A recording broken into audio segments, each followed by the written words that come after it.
እኔ መጠየቅ የምፈልጋቸው ጥያቄዎች አሉ ምክንያቱም ካናዳ ነበርኩኝ ለ7 አመት ሙሉ ውጭ ሀገር ወደ ካናዳ ስትወጣ ደግሞ የሚያጋጥሙ ነገሮች አሉ ስፔሻሊ እንደ አንድ ወጣት ወደ ሱስ ትገባለህ ወደ ብቸኝነት ትገባለህ ከቤተሰብህ ትርቃለህ ጭንቀት አለ ብዙ ነገር ያጋጥማልና ህይወት በጣም ትፈትናለች እንግዲህ እኔ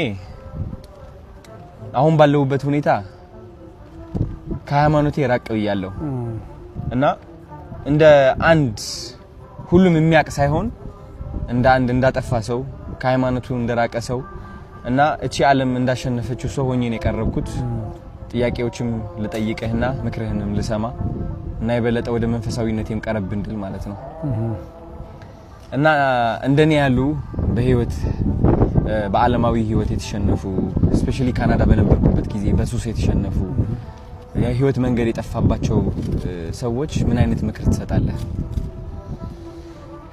አዶንታይ በጣም በዛጋጣሚ ስላገኘው ነው እንደስሆኛል ስለዚህ በጎነትህም አጋጣሚው ተጠቅሜ ይሄንን በጎ ነገር በልብህ ያስቀመጠ እግዚአብሔር መንፈስ ቅዱስ ስሙ የተመሰገነ ይሁን አሜን ምክንያቱም ይሄን የሚያሳስብ እግዚአብሔር ካለ በስተቀር ካንተ በላይ ብዙ ማድረግ የሚችሉ ሰዎች አሉ ማለትም ኢቭን አንተ ይሄድክበት ያለውን የሚዲያም አቅም ከዛ በላይም ሰዎች ኑሩ ይችላሉ ነገር ግን በበጎ ስራ ውስጥ ተሳትፈሃልና ደሞ እንደ አንድ እድለኛ ሰው ደሞ እኔን በዚህ መልኩ ደሞ በኔ በኩል እንድትሰራ አንደ በተላይ አእምሮ ላይ ይሄን በጎ ነገር ያስቀመጠ መጀመሪያ ስሙ ይመስገንና እኔ እንግዲህ የምክር ሰው ብዙ አይደለሁም ያው እንደምታውቀው አንድ ታለንት አለችኝ ወይም አንድ መክሊት አለችኝ እሷም እግዚአብሔር ያደረገልኝን በዜማ በተወሰነ ነገር አመስግኖ ማለፍ ነውና ከኔ ብዙ ምክር አጣበቅም ያው ሰባኪያን መምህራን ሲሆኑ በደንብ አድርገው መጽሐፍ ቅዱስን ጠቅሰው ያስተምሩ ይችላሉ እኔ ግን እንደው ምናልባት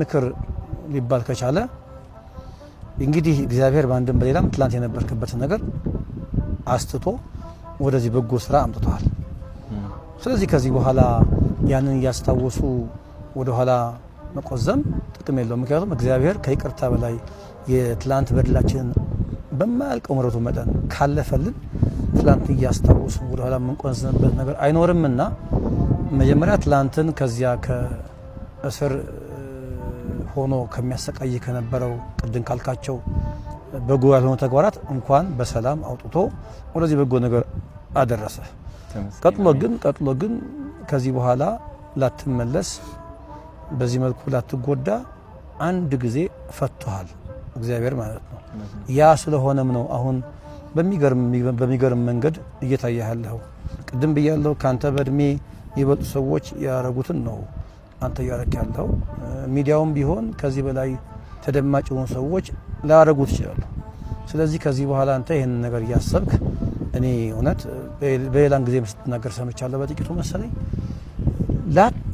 ላትመለስ ከዚህ በኋላ ጠላት ላይ ጫወትብህ ሰይጣን ላይ ጫወትብህ ላትመለስ አንድ የፈቶህ አሁን በመናየው አዶናይ ስለገለጠ ከዚህ በኋላ የትላንቱ ያስታወስን ምንቆዝበት ነገር አይኖርም ነገር ግን እንደምክር ደግሞ የቆመ ሰው ሁሉ የቆመ ቢመስለው እንዳይወድቅ ይጠነቀቅ የሚል መጽሐፍ አለ ቃል አለ ሁሉ ጊዜኛ መቆማችን ስናስብ መውደቅ ነው ስለሚችል አጠንክረን እግሮቻችንን ከመሬት ላይ በመጥበቅ መጽሐፍ ቅዱስን አብዝቶ በማንበብ ጸሎትን በማድረግ የደረገልን ነገር አብዝተን በማሰብ ግን ከዚህ በኋላ ያ ነገር እንዳይከሰት ግን መከላከያ አጥር ይሆን ዘንድ እሱ ነው ማመክረህ አሁን በመቆምህ ደስ ይል ይገባል ነገር ግን ደግሞ እኔም አንተም ሁላችንም የቆምን ሲመስለን ድንገት መውደቅ እንዳይኖር ደግሞ ሁሉ ጊዜ በጸሎት በጾምና በተጋድሎ ራሳችንን ማበርታት ግን ይኖርብናል ስለ ትላንቱ ማንነት ግን ስለ ስራ ስለሰራ ላትፈታ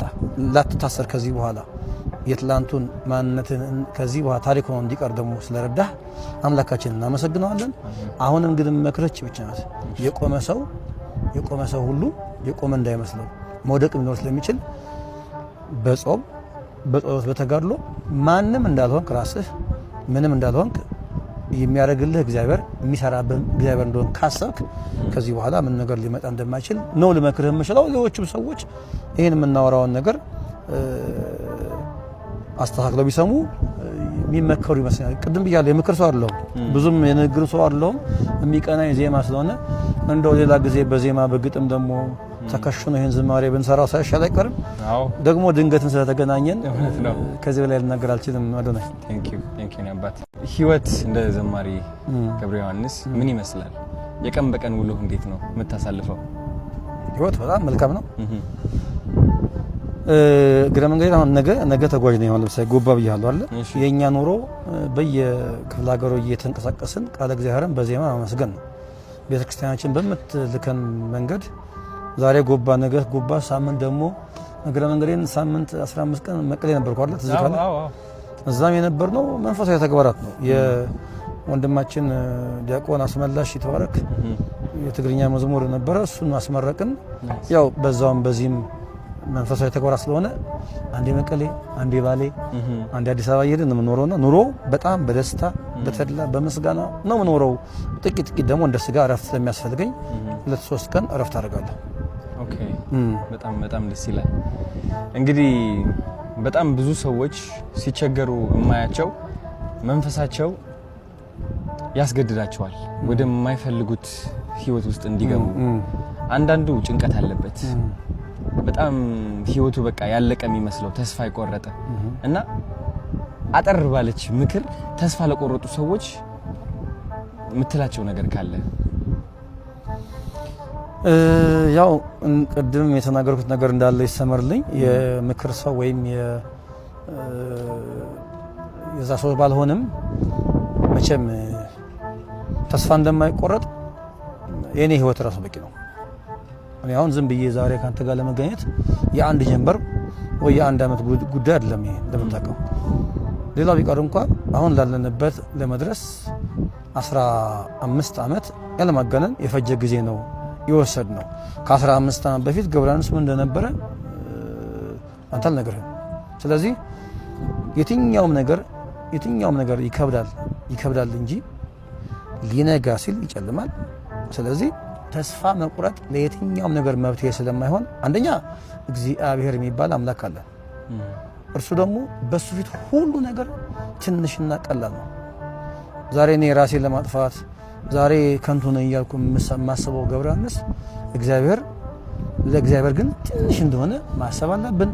በተረፈ ግን የትኛውም ነገር ከእግዚአብሔር በላይ አይደለም እና ሁሉም ሰው የሚመካ ቢኖር በእግዚአብሔር ይመካ ነው እንደተባለው። ለየትኛውም ችግራችን መብትሄ እግዚአብሔር ጋር አለ። ሁሉም ሰው ቢጨንቀው ወደ ቤተ እግዚአብሔር መጥቶ እንባውን ቢያፈስ እግዚአብሔር የሚሰማ አምላክ፣ እግዚአብሔር የሚያይ አምላክ፣ እግዚአብሔር ሁሉን የሚችል አምላክ ነው። ስለዚህ ይሄንን በዚህ መንገድ ቢጠቀም ሰው እመክራለሁ። ምደግማት ግን እቺ እንደ ሌሎቹ መምህራንና ሊቃውንት ነገሮችን አሳክቶ የመናገር ጥበብ እኔ ጋር ስለሌለ የሚሰማው ሰው እንግዲህ አጣርቶ መስማት፣ ከዛ ከተናገርኩት ነገር ላይ ትንሽም ቢሆን ቆርጦ መስማት የሰሚው ፋንታ ነው። ይሄ ነው ልምችለው ወደ ነው። ብዙ ሰዎች መካሪ ነህ ይሉኛል። ያው ስመክር ህይወቴ ስለተቃና ሁሉም ነገር ስላስተካከልኩኝ ሳይሆን ካስተካከልኳት ከድሮ ማንነቴ ተነስቼ ነው ያረምኳትን ነገር የምመክረው። እናም ያንተ ምክሮች ደግሞ በንግግር ብቻ ሳይሆን በመዝሙሩም በጣም ብዙ ሰዎች አክመሃል መንፈሳቸው እና በጣም ትልቅ መካሪ ነህ ልልህ እፈልጋለሁ። በእኔ መነጽር በብዙ ኢትዮጵያውያን መነጽርም እና አንዲት ጥያቄ ደግሞ በህይወትህ በጣም ከባድ የምትላት ቀን መቼ ነች? ስለዛች ቀን ብትነግረን በጣም ደስ ይለኛል። እውነት ነው ማልዋሽህ። አሁን ወዳለሁበት ገብረ ዮሐንስ ወደ መዝሙር ዓለም ለመሻገር የሄድኩባቸው ሁኔታዎች አሉ። አሁን እኔ ወደ ኋላ ተመልሼ አማርኛ ያፍታታው አልነግርህም፣ ታውቀዋለህ። ከ12ኛ ክፍል ሲኤልሲ ውጤት በኋላ የነበረው ህይወት በጣም ከባድ ነበር። እኛ የመንግስት ተማሪዎች ነን እንደምታውቀው የነበር ነው እና በዛን ጊዜ እኛ መንግስት ጋር ስለምንኖር ስንኖርም ስንበላም ስንጠጣም ከመንግስት ተመድቦ የሚመጣ ባጀት ነው የምንኖረው። ከዛ በኋላ ያ ነገር ሲቆም ግራቀም ጨለማ ይሆንብሃል እና እኔ ዛን ጊዜ ዋጋ ለመክፈል የሄድኩባቸው መንገዶች ነበሩ። በተለይ ግን ወደ መንፈሳዊ መዝሙር ለመስራት አልጋ ባልጋ ነበር ይመስለኝ። ቤተ እግዚአብሔር ጋር ስገባ ሁሉ ነገር ክፍት ነበር ይመስለኝ እና ጥቂት የዛን ጊዜ ያየዋቸው ፈተናዎች አልደብቅህም አሁን የማየውን ገብረሃንስ አሁን ያለውን ገብረሃንስ ይመጣል ብዬ ያላሰብኩባቸው ቀናት ነበሩ። ይሄ በጣም ማረሳው ቀን ነው። እሱ ቀን 2002 ላይ በተለይ ይሄ ያ አመት ለኔ በጣም ከባድ አመት ነበር። ምናልባትም ተስፋ ቆርጬም ወደ ለምንድነው ወደ ሌላ መንገድ ራሴን ማላየው ብዬ ያሰብኩባቸው ቀናት ነበሩ። እግዚአብሔር ግን ባንድ በሌላም መጥቶ አሁን የምናየውን ገብረሃንስ ሊቀርጽ ያችን አመት ተጠቀመብኝ። አሁን ዛሬ የምታየውን ሰው ታያለህ። ስለዚህ ያ ቀን እኔ ከኤስኤልሲ ውጤት በኋላ ያለው ገብረሃንስን አሁን የምናየውን ለማግኘት የተከፈለው ዋጋ ለኔ የመጨረሻ ተስፋ የቆረጥኩበትን ቀን ነው። ሰዎችም ተስፋ አድርጌ ነበር ማልደብቅ አሁን ከለከለ ያለህምና ወደ መዝሙርም ሲሻገር ወደዚህ ወደ ቤተ እግዚአብሔር ስመጣም ያግዙኛል ያልኳቸው ሰዎች የነበሩ ሰዎች ነበሩ። የዛን ጊዜ ግን የነበራቸው ሪስፖንድ መጠብቀው ያክል ስላልነበረ እኔ ከዛ በላይ ተስፋ ቆርጬበት ጊዜ አልነበረ። ግን እንኳን ደግሞ ያንን ቀን ማየት ይጠቅመኛል። ከዛ እግዚአብሔር በሌላ በኩል መቶ ደግሞ ሰው አስነሳ እና አሁን ይሄን የምናየውን ገብረሃንስ ቀስ በቀስ ለማየት ደርሰናል። እና ያቺ አመት ያቺ 2002 አመት በተለይ በጣም ከባድ ዘመን ነበር። ከባድ ዘመን ነበር። ዋው 15 አመት ያልኩ ነው። በጣም ብዙ ነገር አልፋል። ከዚህ ሁሉ ጥንካሬ በስተጀርባ ትልቅ ፈተና አለ። እሱን ፈተና ስላለፍክ ነው እዚህ ደረስከው። ዋው